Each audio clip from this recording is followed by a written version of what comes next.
What is up, everybody? My name is Harry Rice. Welcome back to the channel. Today, tonight, technically, the Montreal Canadiens played their 5th game in the preseason. Regular season. I don't know what I'm getting at. But the Canadiens played their 5th game this year against the Los Angeles Kings. This is the 5th home game of the year. Next 2 games, I believe, are on the road. I believe it's the next 2 games. I know for sure we're on Long Island for the game against the Islanders, and I'm pretty sure we're in MSG for the game against the Rangers. No, we're at home. So we were on a 1-game road trip and then back at home for 2 straight. And then we play the Flyers. And then back at home against the Kraken. And we close out the month against the Capitals. Why did I go through the rest of the month's schedule? I don't know. The Montreal Canadiens are going to play tonight against the LA Kings. 2 mixed results. I mean, But yeah, we're going to get into it. For anyone who's new here, how we do this usually is I go through the opening lines for both teams. I do my little game summary recap analysis, whatever you want to call it, and then I do the stats for the Canadiens, and then I work my way on out of here. I don't know why I'm stuttering so much. I got a good amount of sleep last night. Jack coming into the chat. The slow starts every period is atrocious. I do agree. Dvorak is absolute garbage. I do agree with that. Hudson struggled on D. Hey Jack, how's it going, man? I actually wouldn't agree with that. I do think he's rushing a bit too much, but there were some plays where I thought he was very good defensively tonight.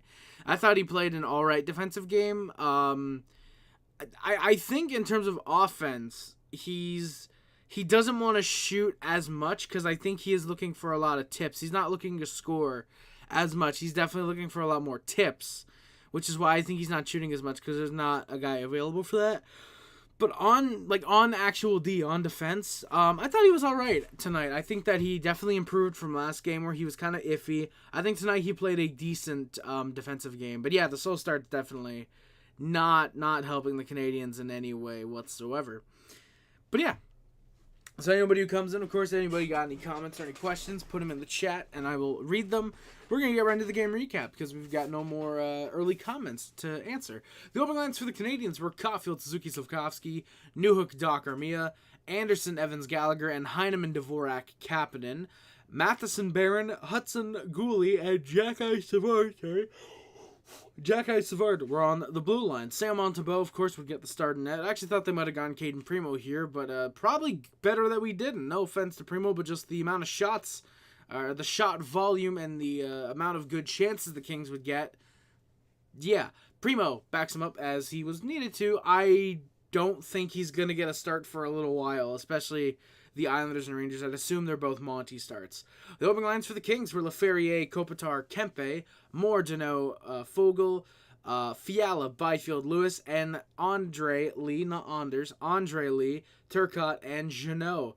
Anderson of the Mikey variety, I should say, and Gabrikov, Jones of the Caleb variety, Clark, Burrows, and Spence were on the blue line, and David Rittich gets the start after allowing 4 goals on 14 shots last night to the Toronto Maple Leafs, and Phoenix Copley backs him up, having only played 20 minutes yesterday, and actually being recalled on emergency status with Darcy Kemper being out. I believe they said for a week, or week to week, I believe.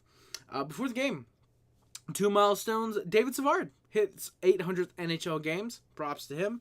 And Arbor Jack-Eye, it's not a big one, but 100 games in the NHL. Good for Arbor Jack-Eye.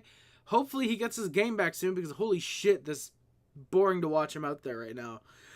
Early on, the Kings come out strong, and then McLovin is robbed by Montembeault. That's a good stop there. Dvorak and Jones have, I believe it was Dvorak, very bad crash into the boards.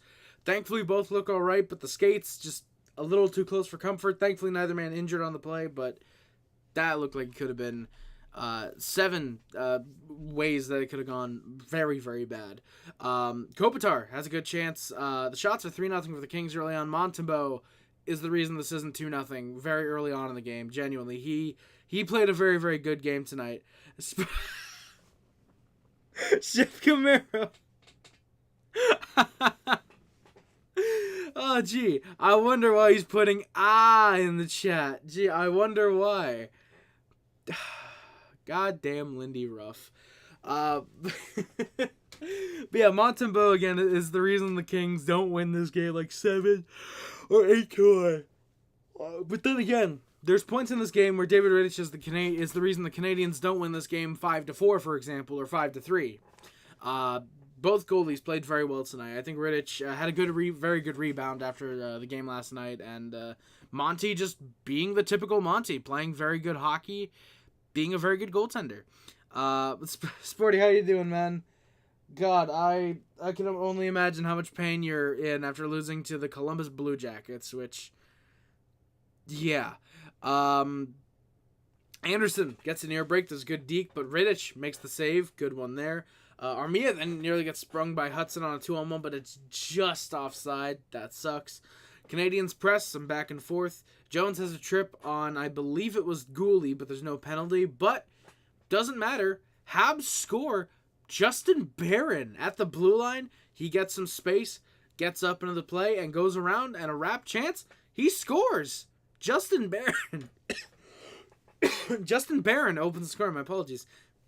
That's unexpected. God damn it, once again. He is. I guess that's how he feels after losing to the Columbus Blue Jackets. Oh, God. Habs take the 1-0 lead, 7:02 into the game from Caulfield and Suzuki. So Suzuki now 4 points in 5 games, and Caulfield remains point per game. Love to see it. Good goal to open the scoring. Habs end up pressing. Gallagher has a shot that's a few feet wide. Matheson ducks a pass to him, and Fiala gets on a breakaway. Montembeault just waits him out. Can't even celebrate Yuri Kulik's first goal. Oof. That sucks. I'm sorry about that, Sporty. What the fuck? I'm waiting for I'm gonna wait for you to post all these messages, and then I'm gonna read them because I'm assuming there's a lot more coming. Montembeault just waits Fiala out. Great way. Just stays with him. Couple dekes from Fiala. Makes the save. Does Montembeault. And the Habs go to the power play. Andres Eklund gets called for 2 minutes for an illegal check to the head as he goes into Newhook. Bit of a weird collision. Thankfully, Newhook looks okay. He wouldn't go to the back or anything. He would stay in the game and would play actually on the power play. But it's just one of those weird things where Newhook goes for a puck. England's going in there, and you can tell he doesn't lean into the hit, but yeah, you still gotta call that, in my opinion. So it was a good call, yeah. Caulfield, 7 seconds in, gets fed from Slav. Just fans on it. It was a really good chance there. And, yeah, really good look there. Kings do get some clears. I'm seeing these messages come in, and I'll get to them in a bit. I love this. Yeah, their second unit looks. Gallagher to Hudson finds Armia. Real good look. Riddick doesn't know where it is. He does make the save. Armia goes in there to try and dig it, but refs do blow it down because Riddick holds. Habs are 0 for 2 on the power play tonight. Jones and Anderson then collided center ice. Not a good game for Jones at that point. He had a couple accidental collisions. Andy was the one to get up slow, but he wouldn't leave the game. Canadiens then press. Hudson getting some eyeballs on him from behind the net. There's some good passing. You can see the crowd is kind of you could tell there's some murmurs in the crowd about what Hudson might be able to do. Some good passing to generate chances. Armia with a really nice power move. He gets in front of the net off a really nice puck battle in the corner. Puts one on net. Riddick makes the save there. Barron having one of his best games as a Hab. I thought he had a really good first period. Second and third, didn't turn the puck over. Didn't make any real defensive mistakes. Kind of slowed down from the way the first was, but I'd still, hey, he's all right. So, yeah, but he had some good passing, some good skating. He was trying to stay in the lineup, and after tonight, it looks like he might because of something else, but we'll get into that when it happens. I don't even actually know when it happens. I just know that I have it in my notes. Canadiens with some press. They're looking for the 2-goal lead. Top line into second line momentum. Great press there. So I love Sporty in the fucking chat. I gotta read these all out in like 2 minutes when he's done. Or it's probably gonna go for the fucking rest of the stream, honestly. But I love this. But yeah, Caulfield gets a good look. Suzuki gets a good look. Armia looks pretty all right. He's been fairly solid, I think, tonight, was Armia. Montembeault makes his first save in a couple minutes. He ends up gloving one down from Kopitar. And the Kings score off a faceoff. Mikey Anderson with 1:40 left in the first. Dvorak can't win the faceoff. and there's a shot. It just goes off Gooley and right over Monty for the tie game. That sucks. But hey, Monty, you really can't put that one on him. How was he supposed to know it was going to go off? He was going to go off of Gooley and in the net. King's Press. Hudson has a beautiful dangle by Trevor Lewis, and Evans just tips the shot out of play.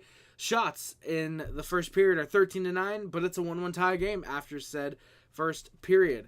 To start the second, okay, we'll read what Sporty's put so far. This is your little first intermission break. So, can't even celebrate Kulik's first goal. What the flying fuck was that? How is it possible to let the Columbus Blue Jackets answer a minute after we score 3 fucking times in 1 fucking game? We are worse than we were worse than the Islanders, bro. We want guys who want to be a Sabre. No, fuck you. We want actual hockey players. Dylan Cousins has been missing since the 2022-23 season. Darlene is playing like a man who is phoning it in after getting paid $11 million. $11 million. At least the Greenway McLeod Zucker line looks good. But it is fucking damning that the most relevant players this season are all the fucking newbies. We trade Cole Hudson for Beck Mellenstein for the dude to play 6 minutes a night. Our power play is 0 for fucking 17. Lindy! What the fuck are you doing? Thank you, Sporty. I should have seen this coming, that Lindy Ruff wouldn't be good for the Sabres.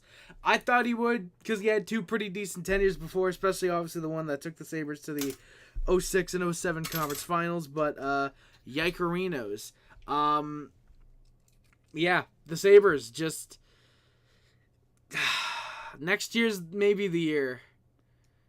Maybe next year's the year. His heir replacement is Seth fucking Apprent. He runs the power play that is 0 for 17 for the season. That is not good, Sporty. God, dude, with 2 shorties against, I would really like to play the Buffalo Sabres sometime in the next week. Because it feels like that would be the team that would help Montreal get out of their slump right now. I need a beer or 8. You know what? Just remember, Sporty. At least you're not that dude who read a 4-page letter in front of Lindy Ruff just for this team to be...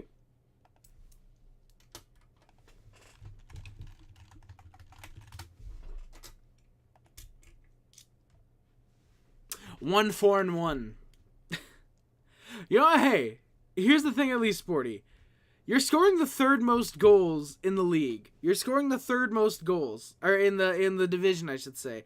You're scoring 17. The only teams in front of you are the Bruins and the Panthers, who both have a winning record. I'm sorry. You know what? Hey, at least the Canadiens are good. That's what matters most, is that the Canadiens are a good team for the most part, and that the Ottawa Senators are still garbage, and so are the Detroit Red Wings. Sporty, there's that at least. At least you're not the Detroit Red Wings, who the only teams who have scored less than them are the Carolina Hurricanes, who have only played 2 games, the Nashville Predators, who have Steven Stamkos, and that's it. The San Jose Sharks are tied with them for goals, which, yikerinos. By the way, shout out the Nashville Predators, adding all that talent. And they start the year 0-3. We play like Alex Tish, bro. Yes, and we are giving up 7 a game, so Lottie fucking da. It's 22-23 all over again. We play Bedard next, bro. Jesus. This team is beyond Bedarded. It's Jover. Well, you know what? Hey. At least there's 4 years from now when you get to start another rebuild. Yeah. Hey, Bobs, how's it going, man? Pleasure to see you in here, my good sir. Thank you for coming by. Sporty's going through a midlife crisis, dealing with the Buffalo Sabres. He's going through a midlife crisis at 22, sorry. I see better coaching and be a pro. Well, yeah, that's true, Sporty. There are better coaching options. I mean, I mean, hey, you know what? You could be the Canadiens and play Lane Hudson 30 minutes a game because he actually looks like a number one defenseman, unlike Rasmus Dahlin, which I'm very happy to say that. Oh, God, that means Hudson's getting at least $11 million in his next contract. Okay, Lane Hudson is a number 5 defenseman, and he is a guy who is not going to be a top 4 defenseman ever in his career, because that's definitely going to work. They're definitely going to listen to some dude with 1,000 subscribers. They're definitely going to listen to him when it comes to Lane Hudson's contract. No, he'll probably take like 7-8 mil. He probably will. Thank you, Bob. I'm glad it's good for you to be here. MCW Wednesday Night Keks next week. Watch it when it comes out. Yes, indeed, Sporty. And by the way, I will say, not 100% sure if we're going to be filming tonight. I sang a lot for practice today, and the game also partially ruined my voice. I'm lucky that I'm even still able to talk because I drank a decent amount of water while I was down here during intermissions. And yeah, I mean, unless you guys want to cover most of the play-by-play, I haven't even actually gotten the edits done. But yeah, it's up to you guys if you guys want to do that. But I'm probably going to be working on some of the edits after stream anyways. But yes, regardless, Wednesday Night Keks, absolutely, guys. Watch it when it comes out because we're loving this project. I believe it is the final Wednesday Night Keks before election night. I think it is at least, but yeah. We are VCing afterwards. I have so many words I can't type as YouTube will take down this stream. Yeah, all right, no problem. You know what, let me try and get this done, and then we can VC then, my guy. We can VC while I work on the edits. I think I already congratulated you on reaching 1K subs. Well, I will say it again, Harry. Well deserved. Congrats. Thank you, Bobs. I really appreciate that a lot, man. Thank you. And yeah, I believe you did, but I really appreciate it. I'm very happy that we've reached the point where YouTube I can technically be considered an actual YouTuber, something that I can work towards this being a potential full-time job. I don't know if it will get there. I'd hope it can, obviously, but yeah, no, I'm very happy that I have 1,000 people at the very least. I have 1,000 people who enjoy coming by to the streams and checking out the videos whenever I make them, and yeah. Is it because I made a cursed Paterka meme last night? Is that what I did? He's been by far our best player. Yeah, I can tell, Sporty. The German dude is the best player on the team. Where? Well, where have I heard that before? Atlanta. All right. So, getting back to the game in the second period. Brand Clark has a nice deke around Josh Anderson. He ends up getting a Leon Draisaitl too, as well. Him as well, Sporty. He gets a shot off. There's a horn that goes off during the stoppage. It was not the goal horn, but the horn for the end of the period. That was weird, but didn't really cause any disturbance. Toby Reeder on the Coyotes. Yes, Toby Reeder as well. The guy who, if he had just scored like 3 more goals that one year, Oilers would have been in the playoffs.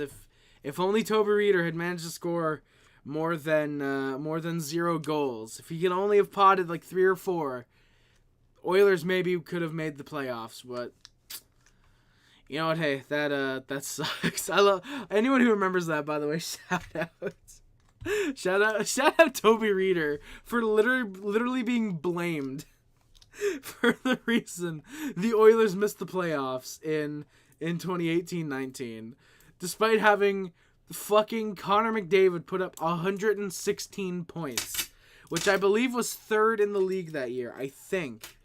Which just phenomenal, just absolutely hilarious.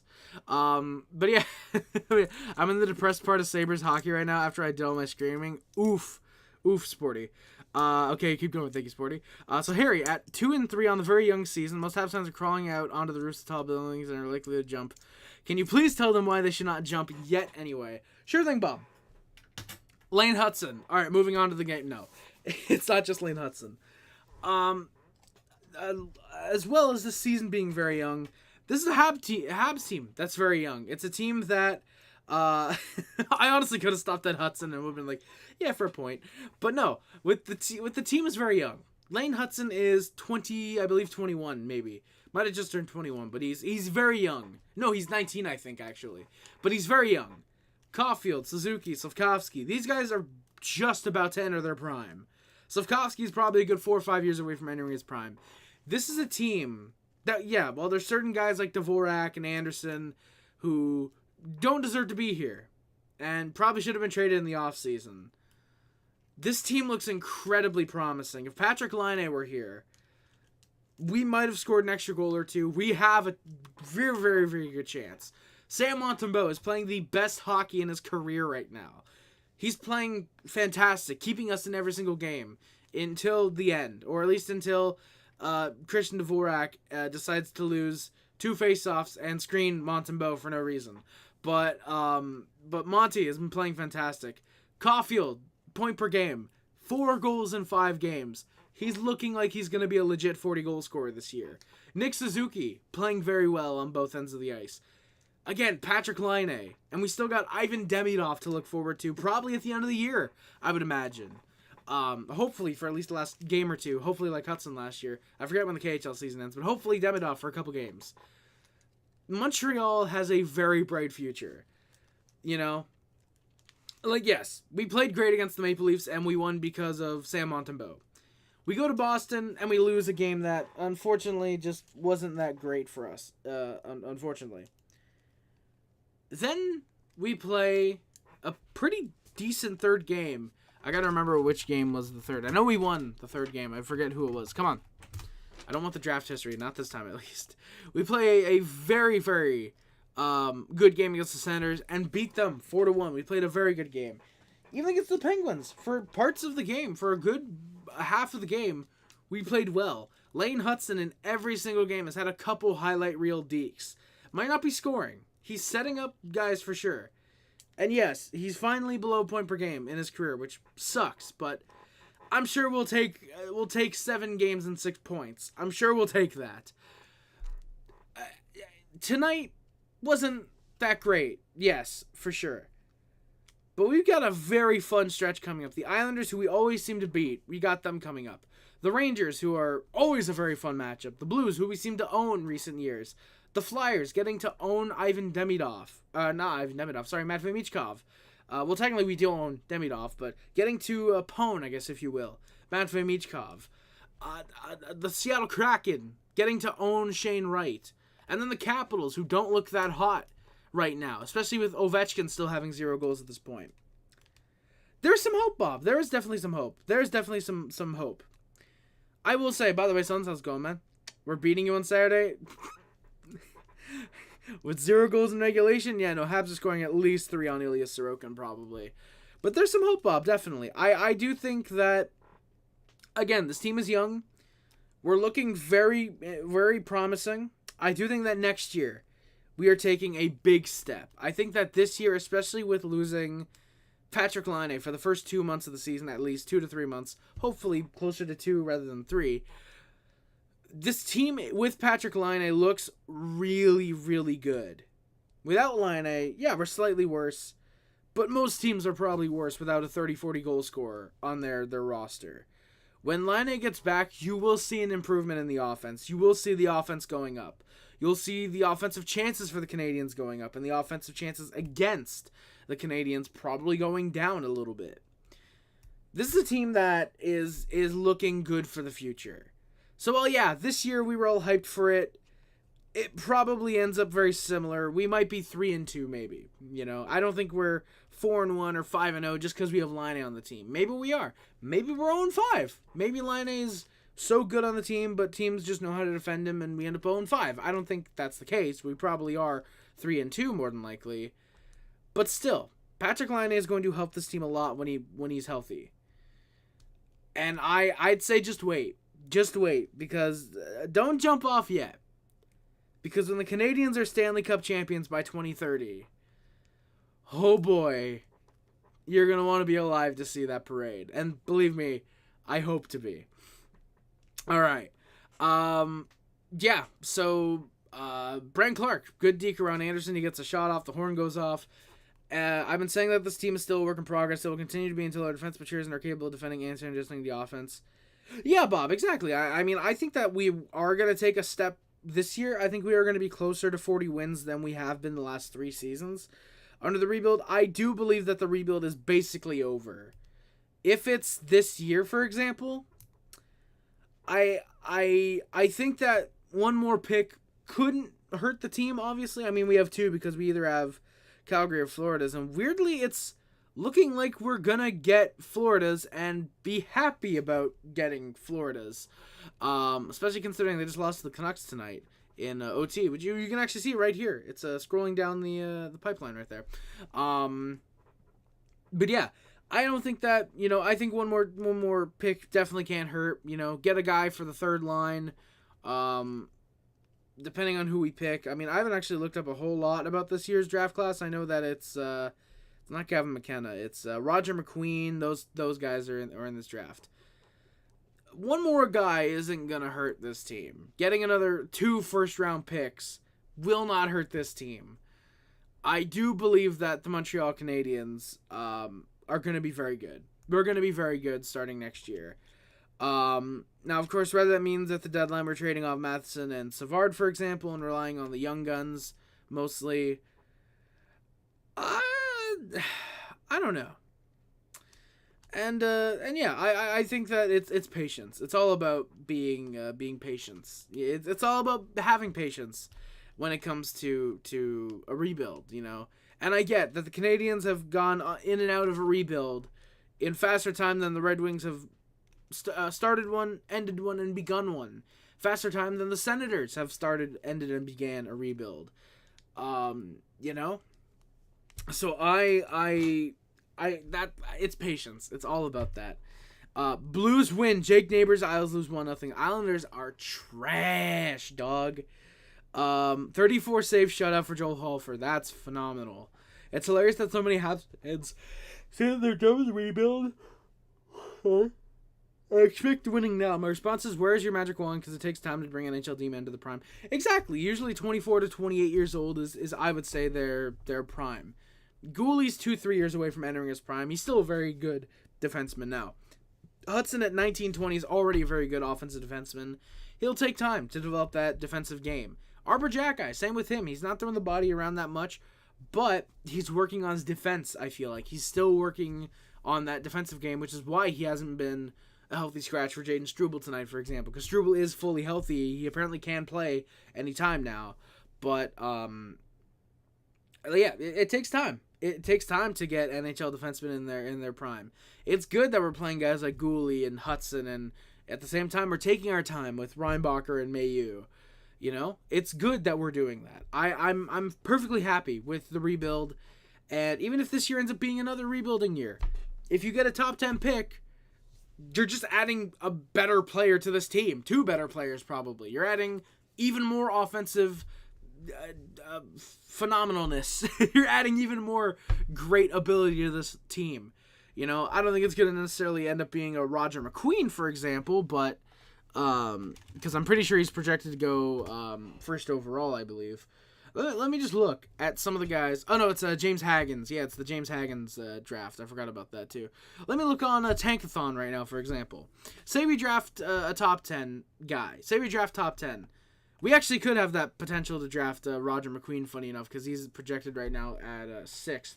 Michael Misha is a guy who could end up being a very good player. This is a guy who, and now I'm going off of Tankathon again. So, for example, it has their friggin' stats right here. So, for example, Michael Misha might end up being a top 3 pick right now, but Tankathon has him listed at 7.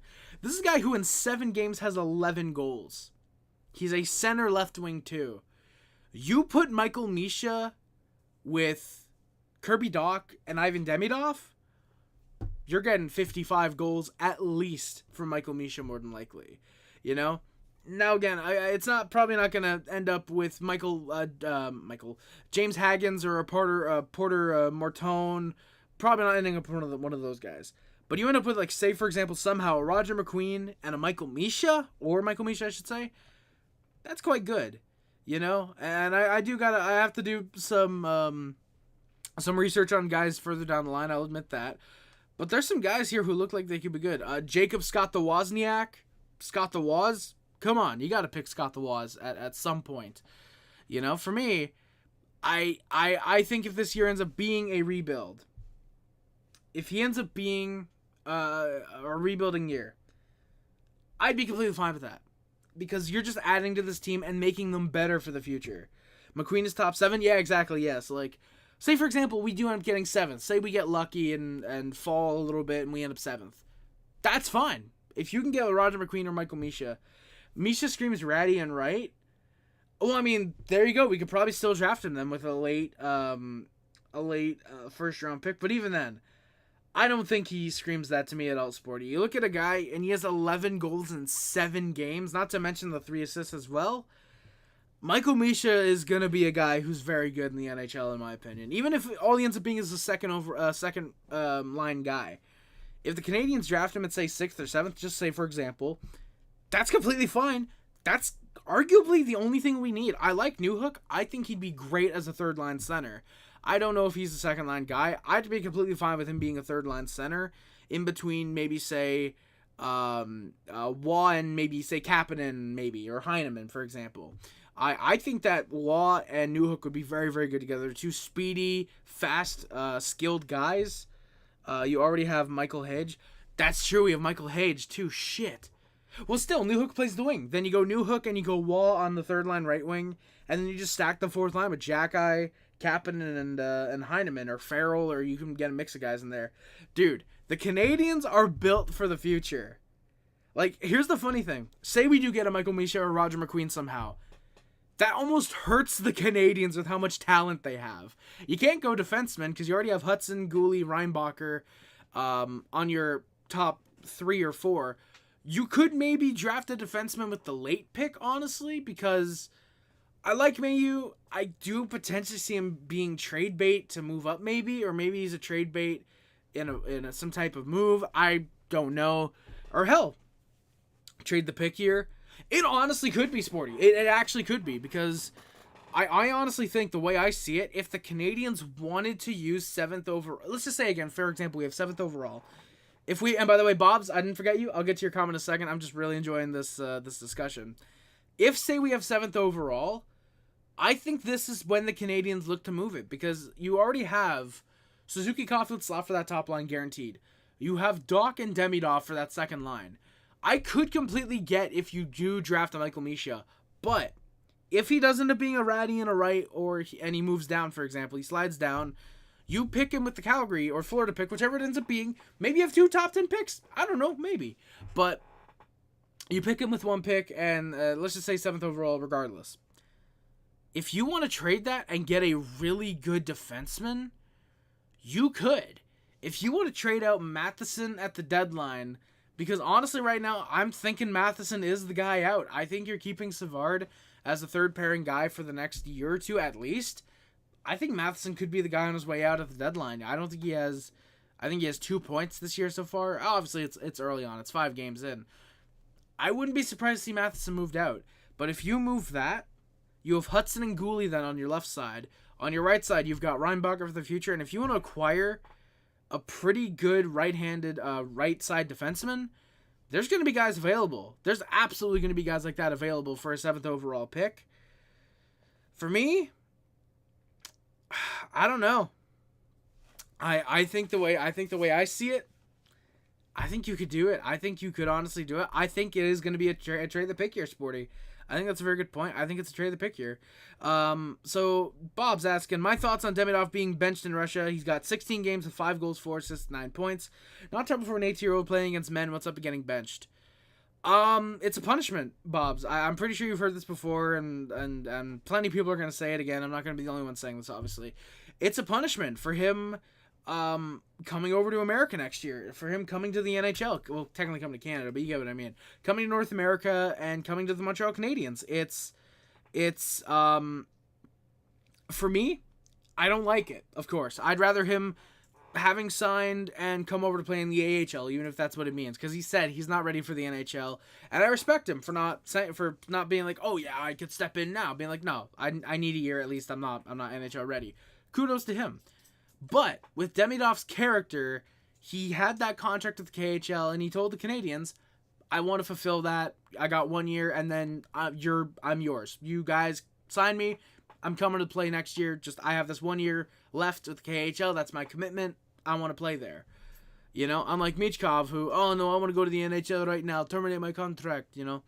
But you look at Demidov.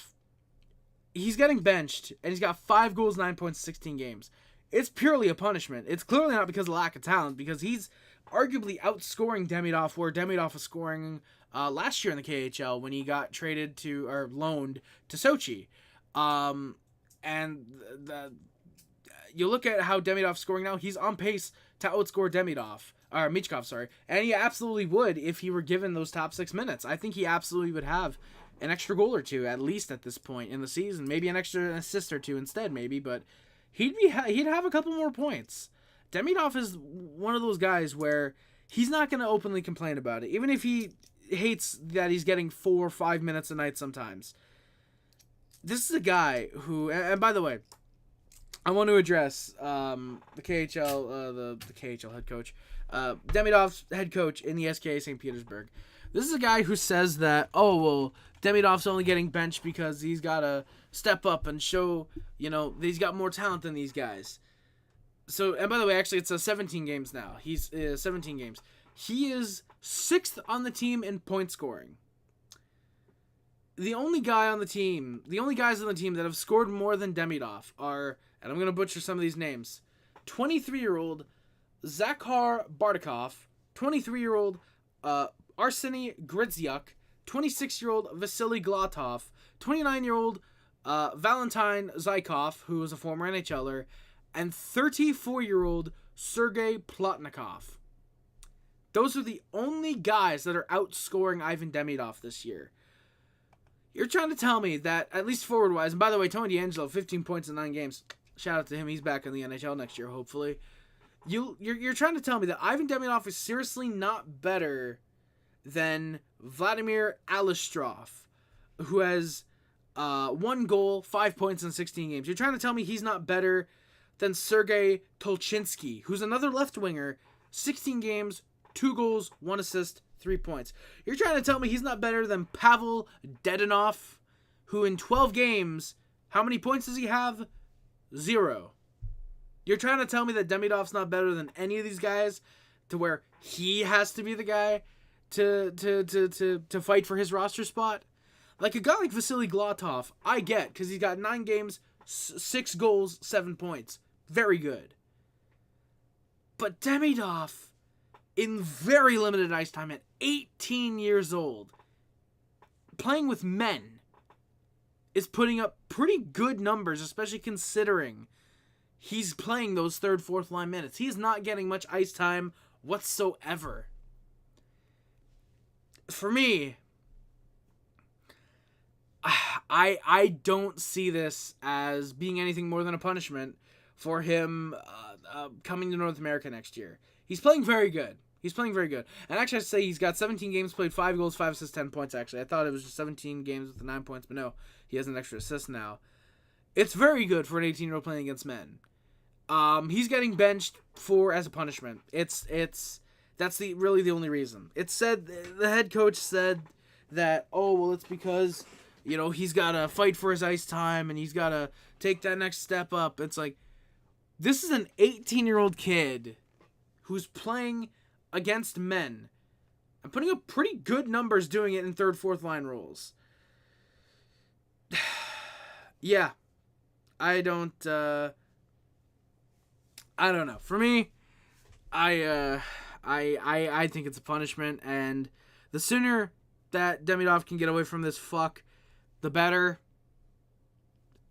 I don't like it, but what can I do? I'm not in Russia while they're butchering innocent Ukrainians, and just like how I'm not in Palestine while they're butchering innocent Israelis. But yeah, can't trade the pick unless it's 12th. Habs still need to draft a forward, preferably a center that can go back to juniors for 2 years, then to the AHL for a year or two. That's how you sustain the talent pool. I mean, yeah, Bob's that is, but like keep in mind, you can just draft well. It's not even necessarily that you need to draft high, because you can draft, say, a good center. And keep in mind, we've got good players as well. Atos Koivu is a guy who we haven't even talked about as potentially making the Canadiens in the future. He's probably a good 3rd, 4th line center. I would imagine 4th line center. But you've got him. You've got Logan Sawyer, who's another centerman. Tyler Thorpe, who's a good right wing, could end up being a good power forward, third, fourth line guy. You've got these guys. By the way, Tyler Thorpe is a big motherfucker. 6'4", 215 pounds. Apparently he dropped an inch, I think. I think he was 6'4". Sorry, now he's 6'5", actually. He is a 6'5". If Elite Prospects wants to load, he's a 6'5", 212 pounds. So he actually slimmed down slightly. 2 goals, 7 points in 9 OHL games this year as well.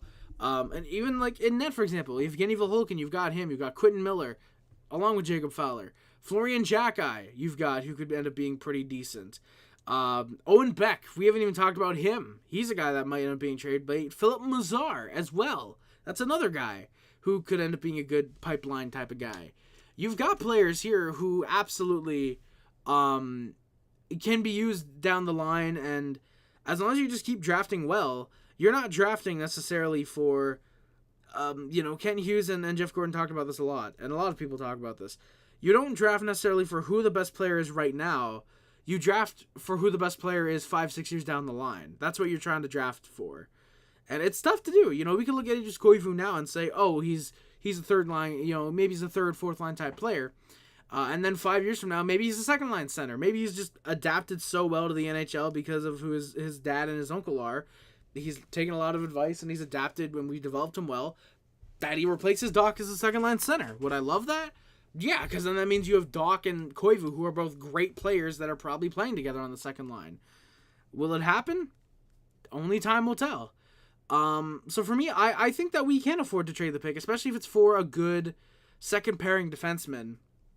Because I think that you could argue that's potentially the only hole. I like Struble. I like him as a third pairing guy. I don't know if he has what it takes to step up into that third pair role. Love Logan Mailloux, but don't know if he ends up being more than a third pairing defenseman with the Canadiens. I think that there's teams where he could click well on, I should say. But you've already got, again, Gouli and Hudson on the left side. You've got Ryan Bacher on the right side. I think if you want to acquire, again, a veteran type of defenseman, if you want to acquire, not necessarily this guy, but someone who's like a Drew Doughty, where they're a second pairing defenseman, maybe someone like the Laine contract, where they're just slightly overpaid. They're still very good. Preferably they're still in the lineup. Maybe they just want to trade from the location they're in right now. Maybe they want to go to a playoff team. I think if you want to do that in the offseason, again, at the draft maybe, I think you can make that work. I'd have no issue, though. If the Canadiens use the pick or they trade it, no issue for me whatsoever. Canadian teams almost always overpay for FA talent, so much draft and trade well. Well, sure thing, Bob, but here's the thing. The Canadiens have, just going with the Canadiens, for example, we've got a lot of cap space with the price on LTR. I think it's nearly $10 million, I think.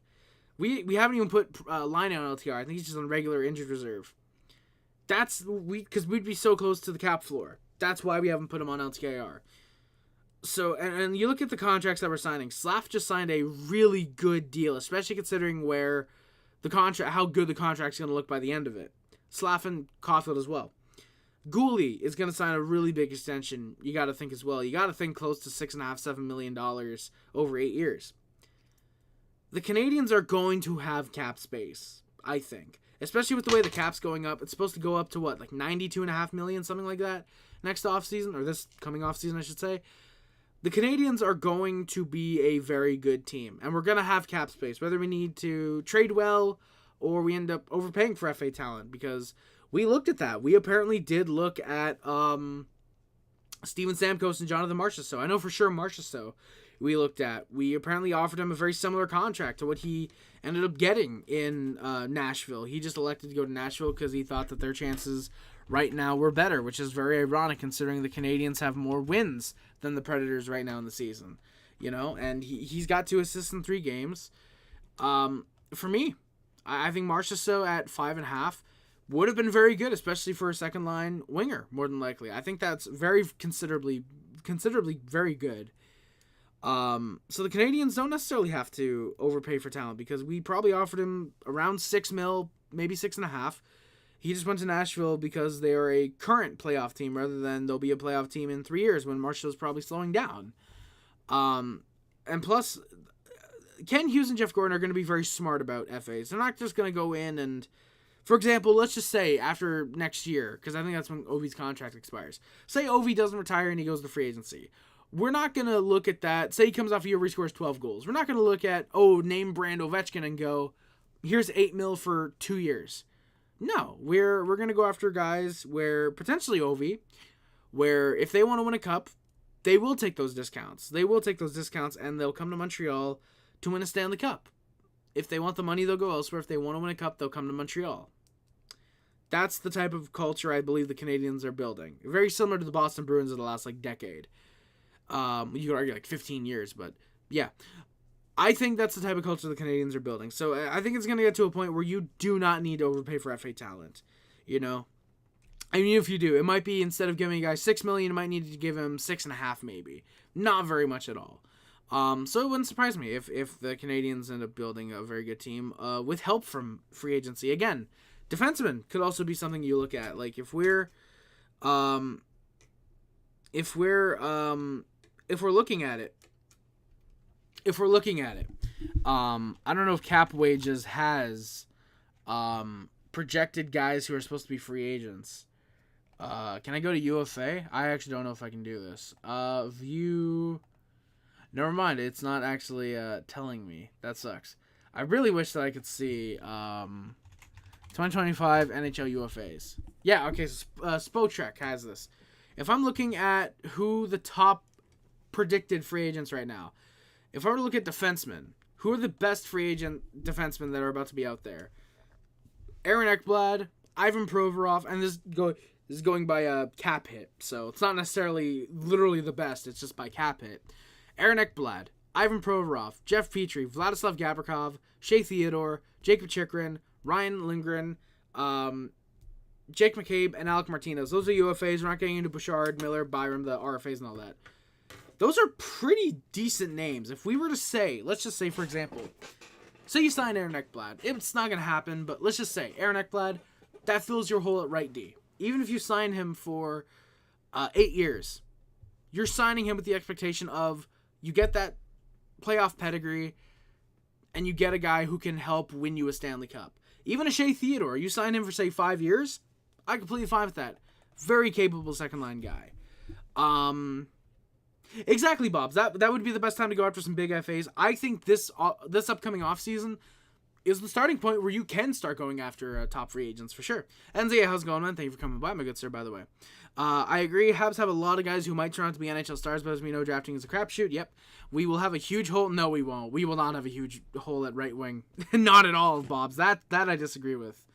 Because how I personally see it, you've got Suzuki or Caulfield, whoever you use at that right wing, or Slavkovsky or Caulfield, whoever you use there.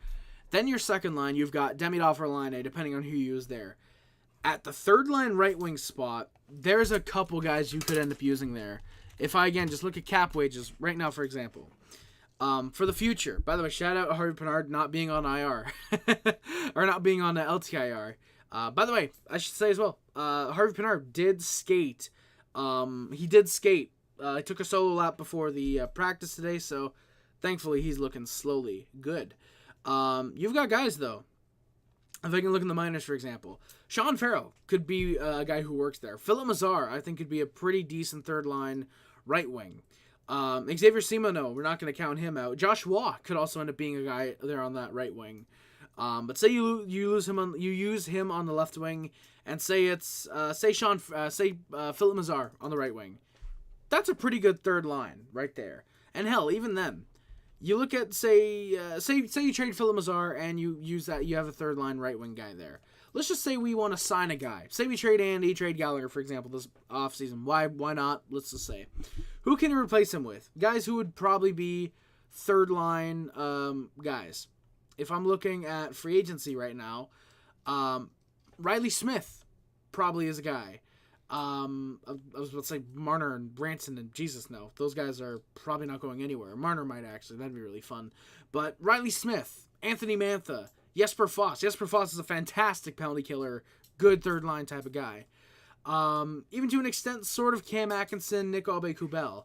Now, those are just guys who are in free agency. That's not even getting into, you can easily just trade for a third line guy. Maybe trade a second round pick for that. But let's just say 2026. And now, of course, there's a long way out. Who knows who's going to be where by then? But let's just say, who could be some guys that fit for a third line by 2026? Jordan Eberle, Matt Zuccarello. Well, Matt Zuccarello's going to be retired by then, but Eli Tolvanen, Matthew Joseph, Brendan Duhaime, Carl Grunstrom. That's not even getting into, again, RFAs. This is not bad. You can go after guys in free agency. Filling out depth roles. Filling out depth roles are not going to be tough whatsoever, especially if it's third, fourth line guys.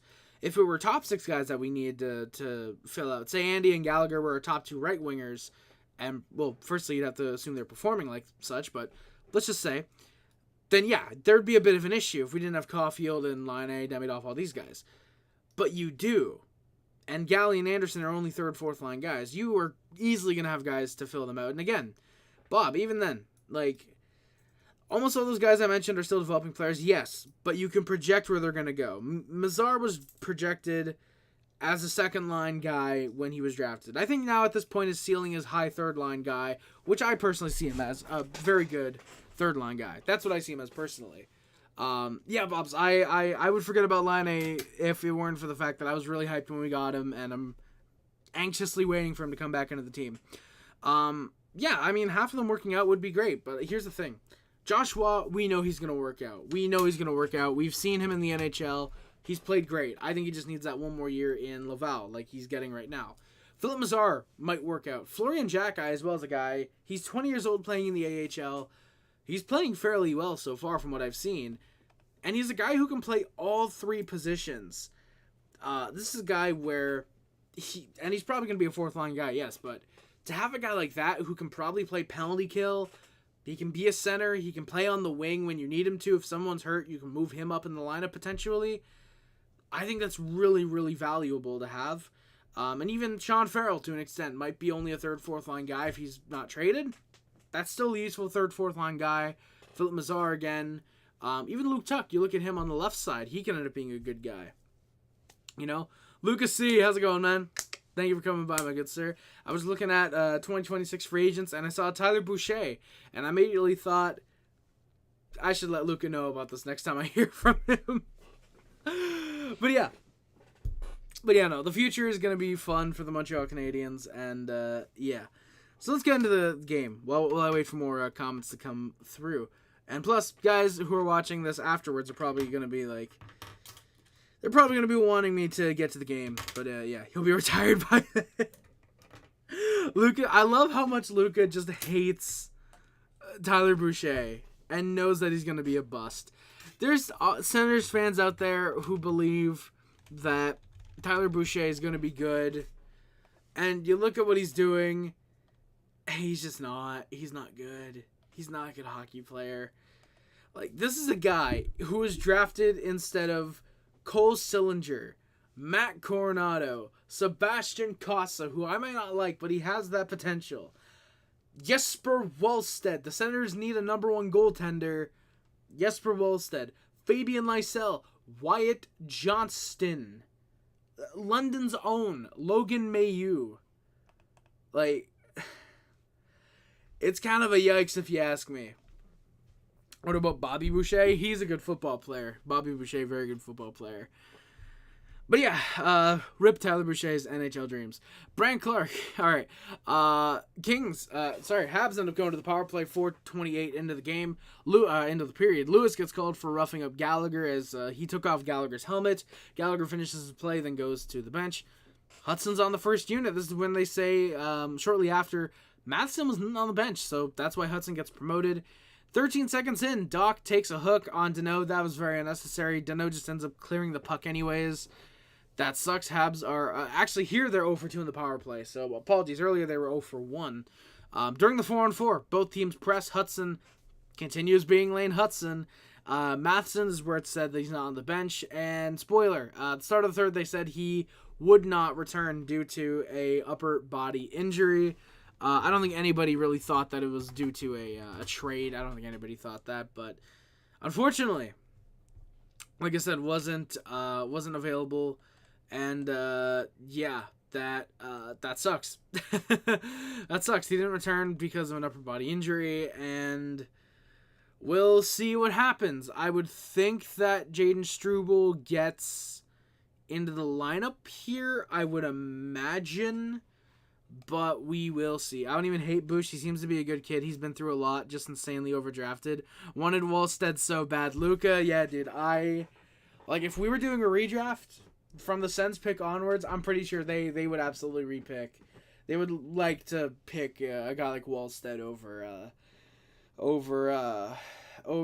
Tyler Boucher, and then probably they wouldn't have to overpay for Linus Olmark to allow 3 goals to the New Jersey Devils and lose more games.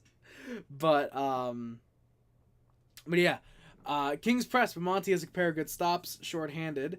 Kapanen, good puck control during the end of 4-on-4 into the Habs penalty kill. Linus is. I thought he was starting tonight. Oh, it's Forsberg tonight. I could have sworn Hockey Guy said that Olmark was starting tonight. That's goddamn Hockey Guy. I knew he was washed, but I didn't know he was this washed. Harry, your thoughts on the tribute done by Columbus for Johnny Hogg at the start of the game? Yes, that was very good, Bobs. I really liked that. The tribute they had a very, very touching video. It was really, really nice. Same stuff that everybody's going to say. It was very well done. Of course, them starting the game then with 4 skaters, dropping the puck, letting 13 seconds run off the time. That was great. Everybody loved that, including myself. I thought that was really nice. And then the Blue Jackets, Monahan getting a goal and then just, the little point to the heavens. You love to see that. Yeah, just it was a great tribute. Nobody's gonna shit on that. Nobody's gonna say, "Oh, those 13 seconds, the Blue Jackets could have scored a goal and the game would have been tied." Like, no, no one's gonna say that. Not like it would have happened anyways. But it was a great tribute. It was beautiful. Everybody loved it. It was fantastic. I imagine they had to have league approval and cooperation from the opposition. Definitely cooperation from the opposition. I don't know about league approval though. Because theoretically, I would believe any 2 NHL teams could do that. Just drop the puck and not touch it out of protest, for example. I'd imagine that could happen. So I wouldn't imagine league approval, but I definitely imagine, hey, look, Florida, just drop the puck. We're not going to do anything. We're going to start. Maybe the 4 skaters. I don't know, because you could just say that was a sloppy line change. It was sloppy to start the game, just having the 4 instead of 5. You could do that, but I would definitely imagine cooperation from Florida, which, yeah, would make sense.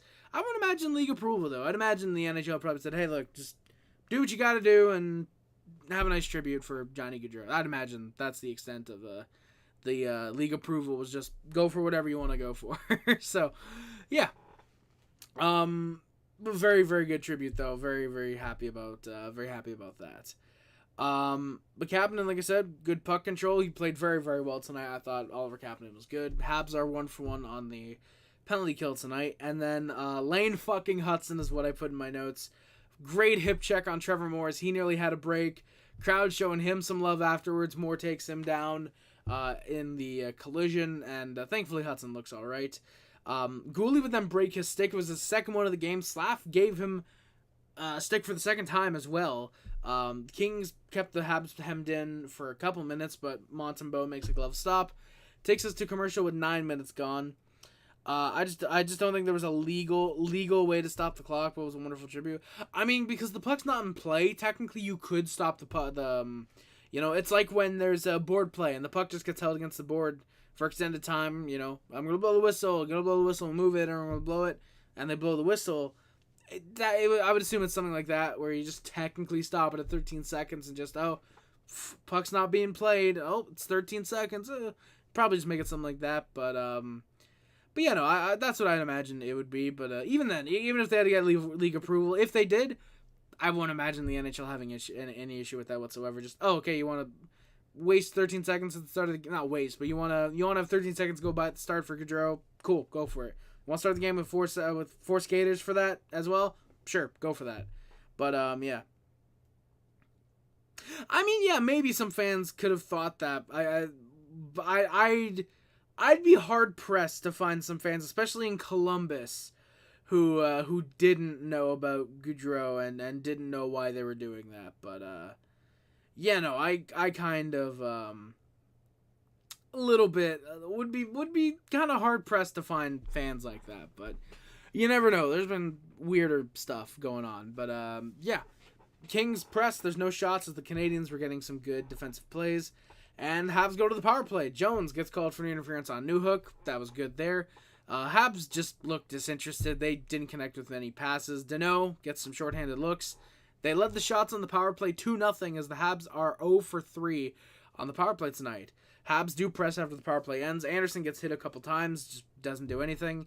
Slavkovsky gets hit in the Habs zone after a pass. Laferriere gets a good break off of a Lee pass, but just shoots wide. Suzuki then with a really good chance off of a strange bounce as Riddick makes the stop. That should be a tie game right there. Suzuki off the bounce, it gets to him right in front. Riddick's basically down, and yeah. Oh, like TV fans, I mean, maybe it's sort of, even then, unless it's like your first hockey game and you kind of didn't understand the Gaudreau stuff, kind of, but they kind of made it evidently clear this was part of the Gaudreau tribute. But I don't know, maybe there's a couple fans who at first were just like, oh, what's going on, and then, oh, okay, it's for Gaudreau, that's cool. But I don't know, maybe. No, not sure though. Hey, Logan, how's it going, man? Thank you for coming by, my good sir. Happy to see you in the chat, my good sir. Yeah, Suzuki, like I said, really good chance there. Should have been a tie game. Kings press, they look for a 2-goal lead. Laferriere has another look. Laferriere was all over the puck tonight. Laferriere, one of my favorite Kings, very hard worker, very good player. He gets followed up with a Kopitar chance then. Canadiens press the other way. Hudson with some more deeks and dangles. He was carrying the offense hard tonight when he was on the ice. He was a big reason why the Canadiens almost came close. Armia was having a pretty good game, especially on the puck, carrying it defensively. Armia was very good tonight. Habs then go to the power play with 53 seconds left in the period as Fiala is called for goalie interference after Gallagher pushes him into Montembeault. Not a fan of Gallagher doing that, but it did draw a penalty. Hudson, great backhand pass to Caulfield, just couldn't get the shot off. Habs do look a little bit better on that one, but Montembeault, there's a stoppage with 1.2 as, what's his face? Not Kemper, not Copley, Rittich holds Montembeault to the bench. Love to see it at the period, no risk whatsoever. Habs just can't get much. It's a tie-up, just kill the time off. Shots are 20-20, and it's a 2-1 Kings lead after the second period. Habs on the power play early, just don't get much, unfortunately. Habs are 0 for 4 on the power play. Habs get the puck. Kings try to clear on a good chance, but a lucky bounce right in front. Doc is stopped by Rittich. Holy shit. Seconds later, going back the other way, Fiala gets in on a break, and he's held by Jackeye. Good penalty drawn. Savard, big pass block on a near 2-on-1. Good shit. Canadiens get a couple more shot blocks. Goulet has a good cross check to the guy in the slot. Habs just can't clear. They're held out for the full 2 minutes. They clear for maybe 5 seconds, but the Kings get basically right back in. They only allowed 2 shots. Habs are 2 for 2 on the penalty kill tonight. And yeah, very good penalty kill despite being hemmed in. And Jake Evans, by the way, at the end of that penalty kill, big props to him. Takes the puck for a skate, almost goes in the zone, comes back with it, gets the puck back, almost goes end to end, just kills off a lot of time at the last 10 seconds he killed off by himself, and turned on the Jets almost at the end of that 2.5 minute shift, basically. And props to Jake Evans there. Habs press again. Hudson was really being put out more with Matheson being done for the night. He was very much being relied upon for those big time minutes, but honestly, I kind of like that, actually. I kind of like that the Canadiens were relying heavily on Lane Hudson, especially offensively. The Canadiens just really pushing hard, and pushing hard, I should say, with pushing hard with Hudson. You know, because I think he's going to be that legit number 1 quarterback for the Canadiens, especially on the power play. Get him used to eating those 25-30 minutes. You know, I think it'd be interesting, and I'm happy to see him playing very well as well with Matheson being out. Which, if I can just get his total ice time. Okay, I was 3 seconds off when I wrote mine. Sorry, but yeah, Hudson playing quite well. Fiala gets on a breakaway. Hudson with a hook, and it's a penalty shot. I initially agreed with the call, but looking on the replay, Fiala doesn't go for the shot when Hudson hooks him. He gets the shot off afterwards, but Hudson with the hook, like I said, and it's called a penalty shot. Fiala comes in very slow, methodical, and Montembeault makes the save, keeps it a 1-goal difference. Crowd roars with applause for Montembeault. He is locked in. As the crowd's cheering him, he's just staring straight ahead. No wave, no, yeah, thank you, nothing like that. Just focused on the game, and you love to see that out of a guy like Montembeault. Playing some of his best hockey again in his career so far in the early stages of this season. Which, by the way, despite only having a 903 tonight, I thought Montembeault played very, very well. Once again, you could argue all 3 of the goals can't be blamed on him. I thought he had a very, very good game tonight. At least that's my personal opinion. If I can get the notes back up. There we go. Kings get a few chances. Habs try to get set up. Hudson's logging real minutes. He tries to set up Anderson, but the Kings, really good stick plays to break up any opportunities. And then out of nowhere, Doc finds Newhook and a beautiful chance with a wide open net. Jordan Spence just gets the stick in there. Great defensive play. That would have been a tie game for sure. Just hooks up Newhook enough to get that off. Hudson, seconds later, great deke in front. Just can't bury it. The net ends up off the moorings. He gets space, gets to the front, and yeah, Rittich was down. Would stay in the game. Thankfully wasn't hurt. Third line then presses Gallagher in a little bit of a scramble in front. Just can't bury it. Some real good chances. Fiala goes the other way. There's a near break, but the shot is wide. Hudson then from the blue line. The Canadiens, it was all Habs at this stage in the period. Hudson from the blue line, great dangle, just gets by a defender, ends up along the wall, getting in front with a shot or with a chance, but he just can't finish it. It's all Habs now with 4 minutes left. They really took it to the Kings in these last 8 minutes. Habs pressed for 3 minutes, and then the Kings score. Dvorak for the second time is the reason that the Kings score, as Andreas Englund buries it with 2:58 left, as Dvorak screens Montembeault for no reason. He doesn't go to block the shot. He's not blocking a defender. He's just in front of Montembeault for no reason. And Englund buries it. It's 3-1 Kings. Good shot for him. I'll say that's a good shot for a guy's second career NHL goal. Yeah, Habs then pull Montembeault with 2.5 left. Can't get worse than this. Habs do look for the almost tying goal. Puck gets sent down by LA, but it's not an icing. Kings do nearly bury the empty net, but the Habs end up going to the power play with 1:46 left. Moore is called for a trip on Caulfield. Habs do press. Hudson looks for a tip by Slav. Just can't find it, though. And they do end up hitting the empty net. Eventually, Fiala gets it with 48 seconds left in the game. That's a shorthanded empty netter. That sucks. Canadiens do lose the faceoff, and they just don't really get to press. Jack-Eye and someone had a small little scramble in the corner after a hit at the buzzer. Habs end up being 0 for 5 on the power play. Hudson logged a total of 30 minutes and 5 seconds tonight with Matheson out, so I'm expecting him to log a similar amount on Saturday against the Islanders. It really wouldn't surprise me. So the final score is 4-1 for the Kings. Final shots are 32-27 for the Kings as well. And I'm going to work on getting out of here now because my voice is slowly dying. And yeah, so we're going to get to the stats and then we'll work our way on out of here. If you guys enjoying the content, I will say hit that sub button. Be much appreciated. Goal Caulfield leads the Canadiens with 4 goals and an assist for 5 points. Caden Gooley and Yuri Safkovsky each with a goal, 3 assists for 4 points. Oh, I actually forgot to mention this for some reason. Gooley went down 6 seconds into the second period. He took a hit, but he would stay up. I should mention that as well. Lane Hudson and Nick Suzuki each with 4 assists. Mike Matheson with 3 assists. So he actually has 3 assists, not 2, sorry. Brendan Gallagher and Emil Heineman each with 2 goals. Yoel Armia with 2 assists. Josh Anderson, Alex Newhook, and Justin Barron each with a goal. Kirby Doc, Oliver Kapanen, Jake Evans, and Christian Dvorak each with an assist. Samuel Montembeault with the lone shutout for the Canadiens this season. Bob, no problem, man. Always appreciate the discussion. Happy to see you. Hope to see you again in the future, my good sir.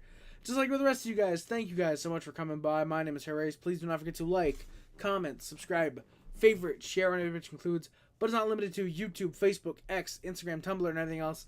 My name is Rice. Subscribe to join the D Nation, the D Nation, the HC Club, the Puff Club, the HC Club, the Sub Hub, and the D Nation. If you remember the Mod Squad, thank you for running comments and streaming interviews.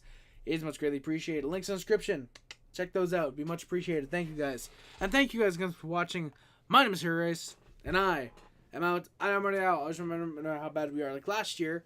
How okay we are like this year. Go Habs, go baby. Thank you guys again for watching. My name is Rice again, and I am out. Love you guys. See you guys. Bye guys. Love you guys. See you guys. Bye.